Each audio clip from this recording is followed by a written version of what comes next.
Hello, my name's Angela. I'm one of the maths teachers at Pride Perscove College, and I'd like to talk to you about one of the courses that we offer at the college. And that course is the Level 3 Certificate in Mathematical Studies. This is a one-year course, and it's the equivalent of an AS level. So that means that the grading is from A to E. On this course, we look at various different areas of maths, and everything we look at is in terms of real life data. So part of the course we look at some statistics, and for that we might analyse some results from sporting tournaments, or we might look at data from the NHS or from the government, and we will do some comparisons using diagrams and things like mean, median, mode, etc. In the financial maths, we might look at what happens with you in the future. So when you get a job, you'll have to pay national insurance, income tax.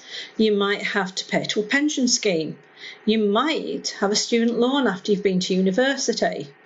We also look at things like credit card deals and payday loans and how dangerous these loans are. And we also look at foreign exchange. Another part of the course, we look at something called Fermi estimation.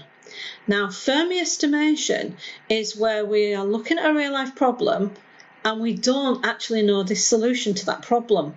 But what we do is we work out an estimate to the solution. So, for instance, you might be asked to work out how many steps you think you take in your lifetime.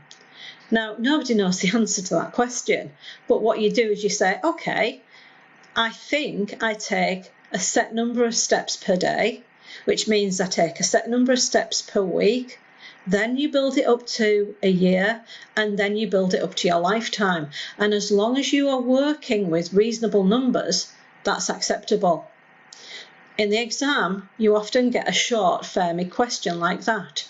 You might get a longer question, such as, okay, we want to resurface the whole of the M1 motorway. Now we want half of it to be 3 lanes and we want half of it to be 4 lanes. And you've got to estimate how much money that is going to cost.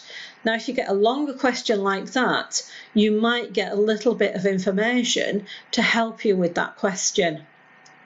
There is an optional element to the course, and that optional element is we either look at some extra statistics, in which we do correlation and regression and we look at sampling, or we do algebra. In the algebra option, we look at modelling real-life data, and the models we use are either straight lines, quadratics, cubics, or something known as exponential curves.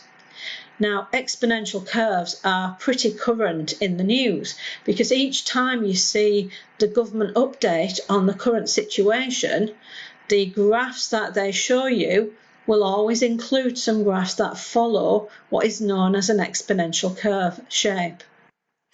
The way in which this course is examined is by 2 papers at the end of the year. Each paper is 1.5 hours long. The first paper is completely set, and anybody who takes the course takes that paper, and it's got some finance in it and some statistics. The second paper has 2 set questions, interpreting and analysing real-life data and coming up with some criticisms, and the rest of the paper is to do with the option that you choose. This course goes really well with lots of subjects. It goes well with all the sciences, sociology, psychology, PE, geography, geology. All of these courses have some kind of a mathematical element in them. Universities are starting to really take seriously this course, and a number of universities say that if you get a grade A or a B on this course, they will reduce your offer for university by 1 grade. So that means for your 3 A levels that you are taking, they will say that you will need 1 grade less if you do well on this course. It's a really interesting course to take. I hope you will be interested in it, and I look forward to seeing you in September. Goodbye.